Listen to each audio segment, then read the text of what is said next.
Bem-vindos ao Boob Talks, o podcast em que vamos explorar contigo o fascinante mundo da amamentação e da saúde materno-infantil através da lenta ciência baseada em evidência. Eu sou a Sofia Inácio, farmacêutica e consultora de lactação certificada. E eu sou a Sofia Silva, médica de família e consultora de lactação certificada. Neste espaço, vamos juntar o melhor dos dois mundos: conhecimento científico atual e a experiência que temos em acompanhar as famílias. Boob Talks, o podcast que torna a ciência da lactação acessível. Boob Talks. Hoje vai ser o nosso último episódio desta primeira temporada e vamos falar de um assunto que causa algum desconforto, por vezes, a alguns profissionais, mas que é muito importante para as famílias, que é o desmame. O desmame começa muito cedo na vida do bebê, não é? Sim. E porque o desmame é uma substituição gradual de outros alimentos pelo leite materno, não é? E o inglês weaning diz-nos mesmo isso, não é? Que gradualmente, e a partir do momento em que o bebê tem todos os sinais de prontidão e que o bebê inicia outros alimentos para além do leite materno, inicia-se o desmame. Está a desmamar. Sim. E até quando, não é? Até quando é que se desmama, não é? E pensando nesta lógica de que o desmame vai iniciar-se por volta dos 6 meses de idade, quando é que ele termina? O que nós sabemos pelos poucos estudos que existem sobre o desmame é que ele está situado entre os 2 anos e meio, o desmame natural, entre os 2 anos e meio e os 7 anos da criança. E tem uma componente cultural muito forte. Nós sabemos que em algumas culturas é comum os bebés e as crianças mamarem até aos 4, 5 anos, enquanto que noutras culturas, normalmente, a maioria dos bebés vão desmamar muito antes. E, portanto, isto tem uma componente cultural muito grande. Se formos falar da parte da cultura, da necessidade do bebê, enquanto a mãe e o bebê quiserem, está tudo bem, não causa qualquer problema psicológico, o que seja. Portanto, nós sabemos que o leite vai-se alterando e à medida que a criança vai sendo maior, à medida que a criança cresce, o leite tem uma componente imunitária cada vez maior, porque a parte nutricional já não é tão necessária, que ele já consegue adquirir de outra forma, alimentos, não é? Mas esta parte imunitária só vai existir através do leite materno e, portanto, quando ele acabar, não consegue ter outra fonte disto.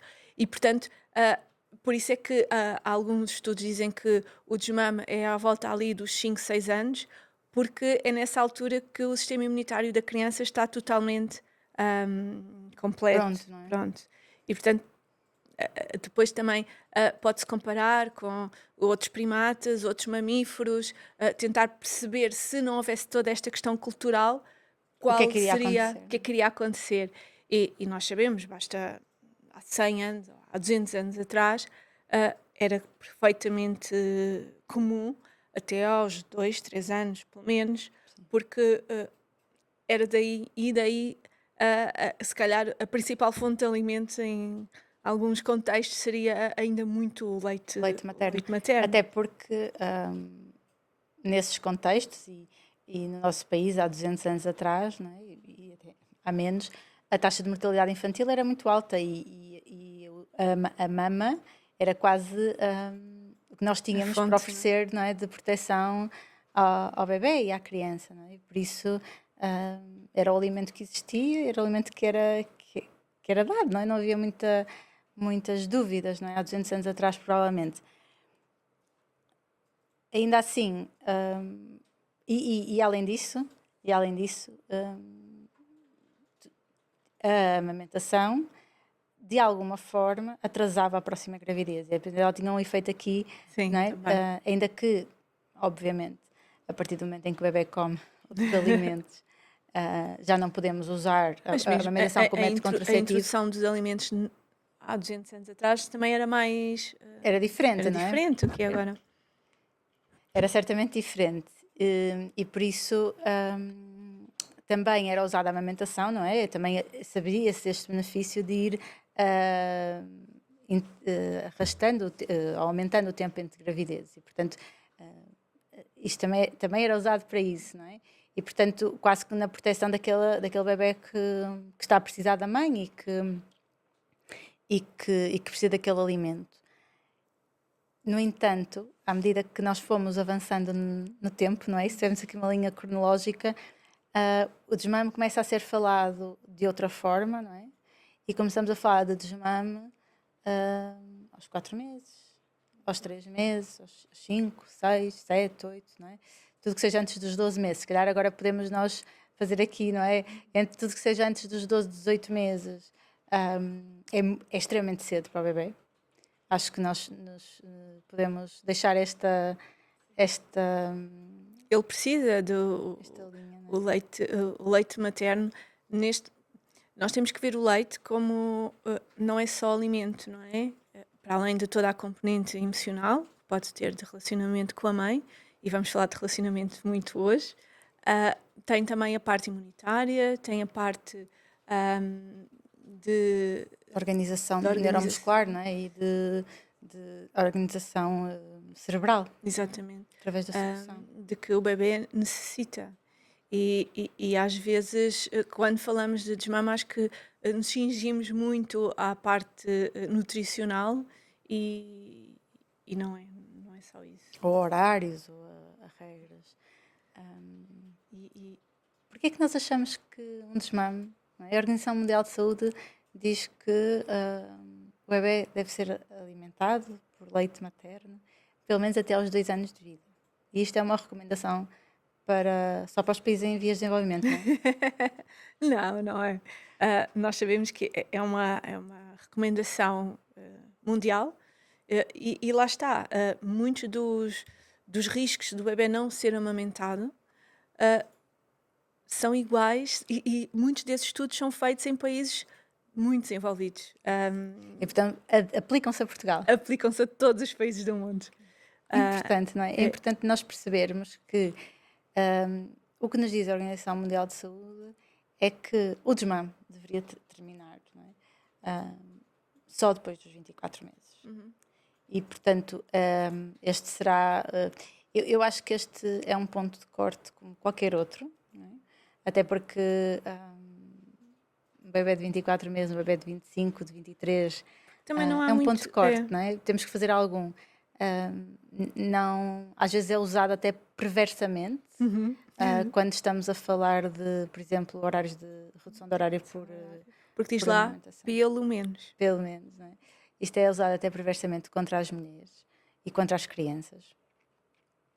Mas, todavia, um desmame antes dos 12 meses é precoce.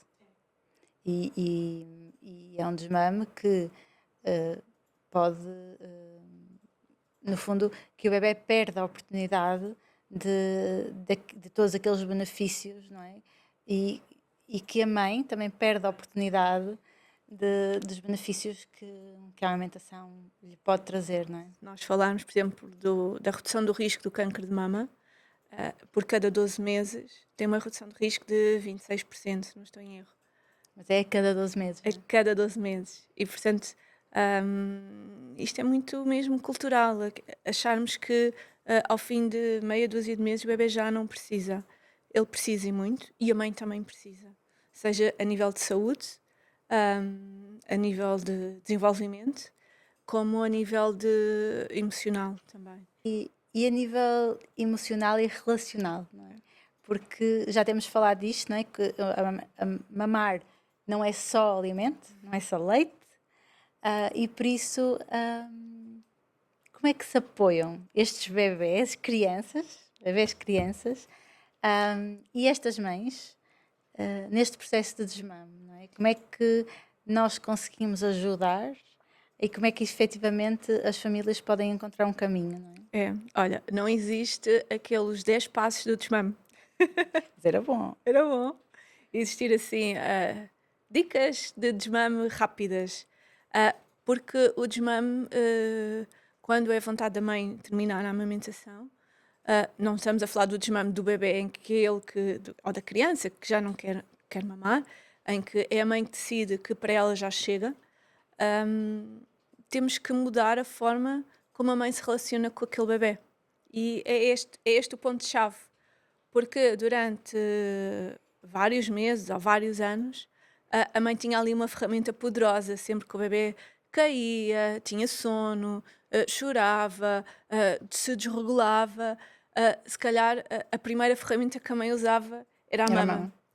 Então, quando a mãe sente que eu já não quero isto, temos que mudar esta forma de relacionamento, temos que arranjar outras ferramentas para atender o bebê quando ele, ou a criança, quando ela necessita. Até porque fomos nós, não é? Porque o bebê vem do útero para o desconhecido. E somos nós que vamos ensinar este bebê e a esta criança quais são as formas de se regularem, de se regular cá fora.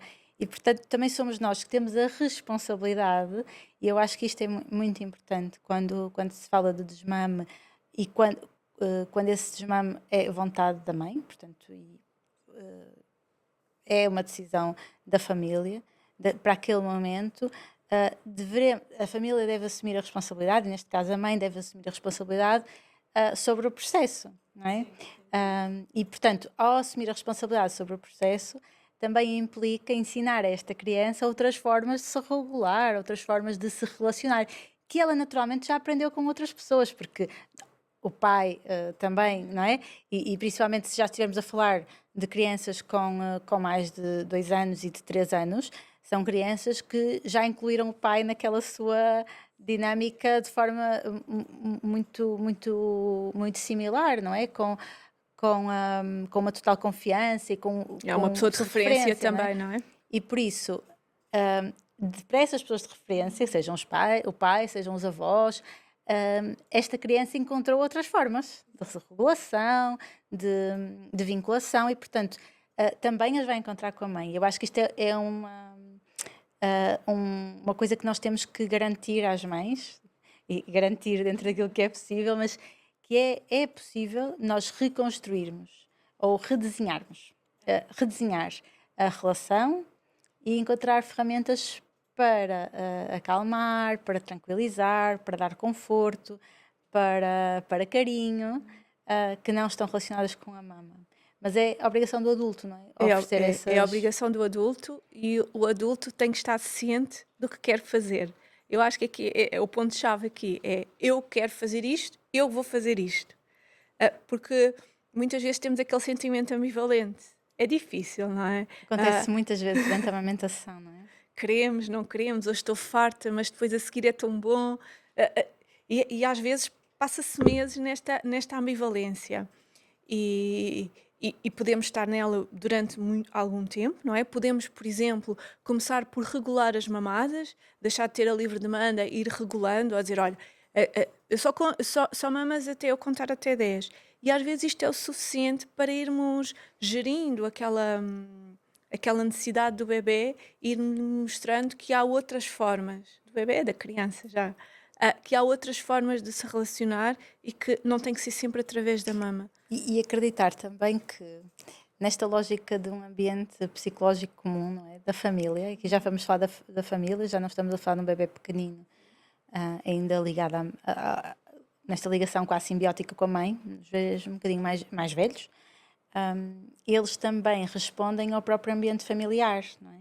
E portanto, se a mãe está zangada, a criança vai perceber, não é? A criança vai reagir a isto.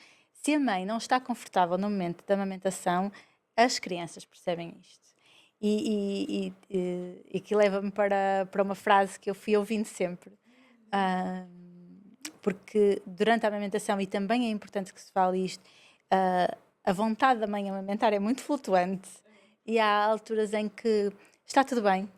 E há alturas em que, por motivos internos ou externos, e não é? Estamos mais cansadas pelo trabalho, estamos... não nos apetece. Não nos apetece. Pronto. Às vezes é só isso, Às vezes não apetece. E tem essa flutuação. Portanto, a amamentação, não é? Cursa com esta flutuação. Nem é sempre má, nem é sempre não é? boa, não é? E as mulheres às vezes estão, agora quero mesmo desmamar. E depois, passada uma semana, gostava de dizer, não é? Passada uma semana, não, afinal já não quero.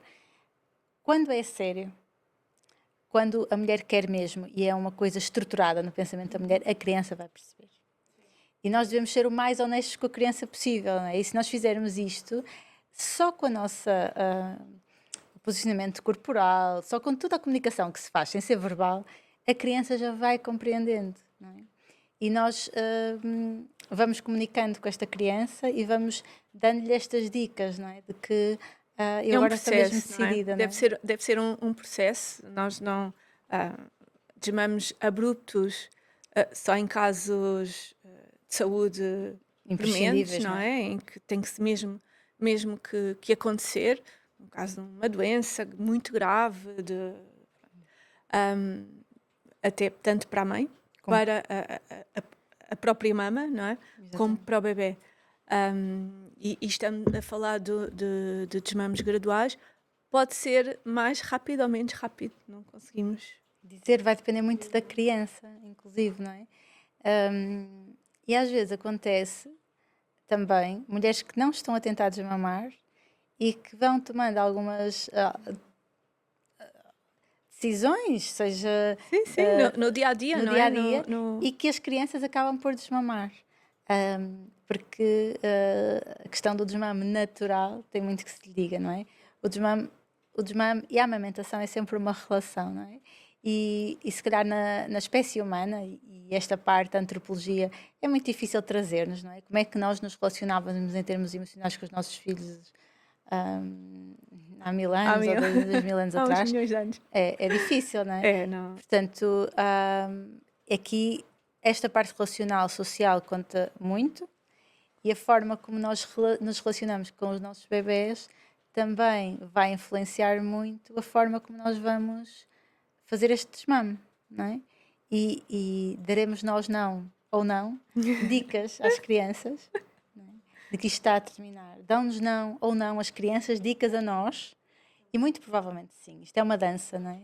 E a dança acaba mais intencional ou menos intencional. Se calhar, em vez de chamarmos um desmame natural, podemos chamar um desmame intencional ou não intencional. Eu acho que ficaria mais confortável assim, com esta do que com o natural. Mais intencional ou menos intencional, a criança vai desmamar, não é? E quando há intenção, quando eu tenho intenção para Ela algo, acontece, não é? ela acontece. É quando a mulher está decidida, o desmame vai acontecer. E normalmente vai ser muito regulador para os dois, desde que exista tempo. Eu acho que e é preciso muito diálogo, porque isto já são crianças que já entendem. Aliás, eles entendem sempre, mas Sim, mas essas crianças já entendem. já entendem de outra forma e já conseguem processar a informação que nós lhes damos de outra forma e ir explicando muitas vezes, mas não é. Não podemos pôr a responsabilidade para a criança, não é? Eu não gosto disto, estás-me a fazer isto, mas eu não. Não é A assim, não é? responsabilidade é sempre nossa. Claro. Não é? Acho que o adulto tem sempre que tomar ali as rédeas e de uma forma empática com aquela criança, mas de uma forma sempre muito gentil. Eu não gosto muito da palavra gentil, porque às vezes chama-se o desmame gentil, eu não, Não é, não é? não, acho que não gosto muito, mas temos que, lá está, aquela criança também é uma pessoa, também Tem a sua opinião tem a sobre sua isto? opinião e temos que chegar aqui a uma dança entre os dois. Sim. Eu acho que o desmame entra nas questões da parentalidade de uma forma muito linear. Acho que podemos não o ver assim, mas, na minha opinião, é uma questão também de parentalidade. E nós facilmente definimos limites, não é? Para situações de perigo. Não é? Para situações em que nós estamos mesmo convencidos de que há um dano. Não é? E se calhar, às vezes, também como as mulheres desvalorizam o dano, não é?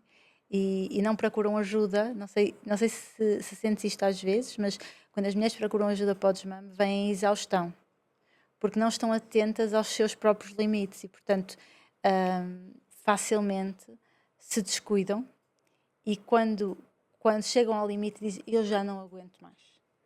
E às vezes, se tivessem procurado ajuda antes, conseguiria-se ali regular as mamadas, Encontrar um ponto encontrar melhor, ali um equilíbrio entre os dois e às vezes, talvez, conseguisse durante mais tempo ou durante todo aquele tempo sendo mais satisfatório. Não é? E é importante pensarmos sempre na satisfação. Ah, e quando falo em satisfação, é como falámos há pouco, nem sempre vai ser muito bom, não é? É mas também nem normal, sempre vai ser muito nem mal. sempre vai ser muito mau. Nós estamos a falar de quando já é sempre muito mau, não é? E quando já é sempre muito mau, temos que reconsiderar e ver o que é que precisamos de mudar. Também, às vezes, esta necessidade de desmame pode vir, e isto se calhar até um bocadinho em crianças mais pequeninas, às vezes vem com a falta de apoio, porque às vezes o problema não é a amamentação, é o cuidar de um bebê ou cuidar de uma criança pequena. Aquilo que nós falávamos, às vezes parece que um bebê com 1 ano já é muito crescido, já. Só que não é. Só que não é, não é? Ou com 2, às vezes até com 2 anos, e às vezes com 2 anos eles mamam tanto como quase um. Eles passam ali por algumas fases em que mamam realmente muito. E aquela ideia de que com 1 ano e meio, 2 anos, já só mama de manhã e à noite, um bocadinho. Não, às vezes com 2 anos, se a mãe tiver. Isto depois depende muito das dinâmicas, não é? Isso. Se a mãe tiver muito com aquele bebê, se calhar ele vai pedir muito. E mesmo um bebê com 2 anos que só mama de manhã e à noite, se calhar não teve não tem a mama disponível durante o resto do dia. Exato. Não foi posto na equação daquela relação essa possibilidade. E não é por maldade nenhuma das partes. Foi assim que a relação se Sim, construiu, não é? exatamente. E, portanto, isto para dizer que as relações, sendo a amamentação uma relação, são moldáveis, não é? Exato. Pelos dois Até intervenientes. porque às vezes nestas crianças mais crescidas chega ali uma altura que as mães já não se sentem tão confortáveis de amamentar fora de casa. Ah, e é engraçado que os bebés, se calhar, os bebés, as crianças, ao início tentam, mas depois percebem que só podem mamar em casa. E eles depois respeitam. Depois na Isso. rua já não pedem. Sim, não foi preciso gritar. Não foi preciso nada, foi só aqui não pode mostrar, ser. explicar. Aqui Eu não vai acho que ser. às vezes muito é a intenção com que nós mostramos a nossa vontade, a vontade da mãe, não é? E às vezes eles ficam tristes, não é? Mas faz parte ficar triste, não é? Que é uma coisa que eu não posso fazer. Às vezes eu também querem ir ao parque e não podem, não é? Faz parte de ficar triste. Eu acho que e devemos acolher essa tristeza sem culpa.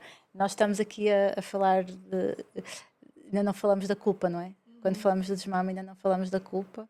E a culpa está presente muitas vezes. E algumas mulheres que tiveram muitas dificuldades iniciais na amamentação, que depois nos procuram para o desmame, vêm com esta culpa. Eu quis tanto isto e agora não quero. E agora não estou bem. E agora quero que isto acabe. E é difícil, não é? Porque não deve haver culpa aqui associada. A amamentação, quando começa, vai acabar. Isso Isso é uma certeza. é uma certeza. E se calhar o que eu sinto quando há um desmame precoce, não é? Vamos considerar precoce antes dos 18, 24 meses, a minha questão individual, que eu me pergunto a mim é onde é que nós falhamos, não é? Onde é que nós não apoiamos esta família para que nós, sociedade, não é? Como é que nós não conseguimos apoiar esta família em particular? Porque é muito frequente, não é? É expectável que se tivéssemos 100% das mulheres a amamentar, existissem uma percentagem, que eu não sei se é alta ou baixa, mas existe uma percentagem que até seria, acho eu, significativa, que não amamentaria até aos 24 meses, ainda assim, não é? Quando nós temos tão poucas mulheres a amamentar, Em percentagem, mulheres que chegam e que, portanto, naturalmente são mulheres com muita convicção e que querem muito amamentar, quando chegam em exaustão, aos 18, aos 24 meses, a minha sensação é esta mulher não teve o apoio que precisava ter. Porque a intenção dela era tão grande para manter a amamentação que não são todos os casos, mas em alguns casos nós poderíamos ter feito melhor como sociedade, não é? temos pouco instituído, já vamos falando dos grupos de mães, não é? Mediados, não é? Mediados por profissionais que têm um impacto muito importante nestas questões. Depois também começa a haver uma ausência de informação, não é? Investimos imenso na informação para os primeiros dias, É porque muito naturalmente difícil. estamos a investir na é o natural, não é? Nós queremos que as amamentações comecem. E, portanto, naturalmente investimos em muita informação, porque é para o maior número de pessoas, é onde vai ter o maior impacto. Mas deixa de existir informação a partir dos 12 meses. Eu acho que há muito pouca informação, mesmo nas redes sociais, em todo lado. Mas mesmo há muito pouca evidência. Há muito pouca evidência, mas também há pouco colo, não é? Há pouco colo. Ou tu estás em comunidade, e nós temos esse privilégio, não é? E, pelo menos eu tive esse privilégio quando estava a aumentar o Miguel, de estar em comunidade e de ter vivido estas flutuações em comunidade. Através do telefonema que fazia para aqui, para acolá, falar contigo, Sim, é falar. diferente. Estamos Sim. em comunidade, não é? E é diferente de estar sozinha e de sentires que estás cansada e de não saberes, estou cansada e será que isto melhora? Será que o que E é que vai depois a acontecer a pressão seguir? que tu sentes externa da sociedade é ok, mas tu amamentas porquê? Porquê que Veja lá não isso. é? Ao menos deixasses isso, podias ir de férias, ou Exato. Ou deixasses dormias isso. melhor, ele não acordava de noite. Como se isso fosse verdade, mas não É é? isso, como se isso fosse mudar aquela criança. Exato. Ah, Mas a pressão é muito grande para isso. E acho que às vezes há muitos desmamos precoces por essa pressão. Acontecem por isso. Porque chegas ao trabalho, "Epá, hoje dormi muito mal." Mas é porque ele mama. Porque a culpa, vai-se pôr muita culpa na amamentação. E muitas das vezes é porque é uma criança pequenina que acorda, como nós sabemos, durante os primeiros anos de vida, o sono vai ser irregular, vai haver muitos despertares noturnos e, portanto, E ok, ele quando o mama. sono se torna mais parecido com o adulto, ali por volta dos 3 anos, começam a aparecer os medos e começam a aparecer. Ou seja, a estrutura do sono até já melhorou, mas a criança continua a precisar de Queria nós. só dizer aquela frase muito célebre, e agora lembrei-me desta frase que eu acho que é importante nós falarmos disto, que é: os bebés não acordam para mamar, eles mamam para adormecer. E isto nestes bebés com esta idade é muito comum. Quando eles solicitam a mama de noite, Eles acordaram por outra eles razão. acordaram, não foi E para eles são, mamar que eles sim, e eles são acordaram. suficientemente espertos para saber que a melhor forma de voltarem a adormecer É a forma mais rápida, que normalmente é com a mama, não é? Quando há mama disponível. E às vezes, por exemplo, fazer cama compartilhada é o suficiente para mudar a percepção de cansaço. de cansaço. E às vezes descobrimos muito tarde isso, não é? Mesmo que seja o nosso trabalho. E mesmo que saibamos, porque está escrito nos livros, permitimos-nos muito tarde, como porque estamos na nossa sociedade, não é? De nos flexibilizarmos para que o bebê possa ser atendido quando ele necessita, não é? E da forma como ele está a pedir para ser atendido, dentro daquilo que são os nossos limites. E, portanto, aqui é um equilíbrio É sempre. entre aquilo que é os limites da mãe e as necessidades da mãe e aquilo que são as necessidades do bebê. E nesta dança, que começa com a amamentação, logo no pós-parto, e que termina com o desmame, o mais bonito que fica é sempre o amor, não é? Yeah. E o que nós vemos nos bebés que foram amamentados, e isso é a minha experiência da observação, é que há sempre uma relação especial com o toque, com a mama, os que se lembram de mamar enquanto se lembram, não é? Porque eles depois vão esquecendo. Mas durante muitos, falando agora aqui do meu caso pessoal, elas ainda se lembram. E a mais velha tem 11 anos. Ainda se lembra, não é? Ainda se lembra. Ainda se lembra, ainda tem essa relação especial. Ainda é o sítio de conforto, não é? É isso que eu sinto com os meus também, e portanto, no final, não é? É um caminho, é uma história, e E é bom que ela acabe de forma não é agradável, de forma pacífica entre os Sim, dois, não é? e preenchida, não é? Resolvida. Resolvida. É. E porque é uma história, e porque isto também é o fim dessa história da nossa primeira temporada, as histórias devem ser vividas, mas devem ser apoiadas, não é? Porque elas são aquilo que nós quisermos que elas sejam. A mulher e a criança escrevem esta história em conjunto, a quatro mãos, e por isso o nosso desejo com Com este episódio é e com esta temporada toda é que as mulheres e as famílias tenham mais informação para estarem apoiadas, que saibam procurar ajuda e que divulguem a informação sobre a amamentação a todas as casas deste país, não é? Chegar a cada casa e a cada família para que consigamos escrever uma história de sociedade diferente quando falamos de amamentação, uma família e de de cada vez. família, não é? É. Obrigada a todos. Obrigada por terem estado connosco. Podem-nos continuar a seguir nas nossas redes sociais, ter os nossos contactos e Até à próxima. Boob Talks, o podcast que torna a ciência da lactação acessível a todos.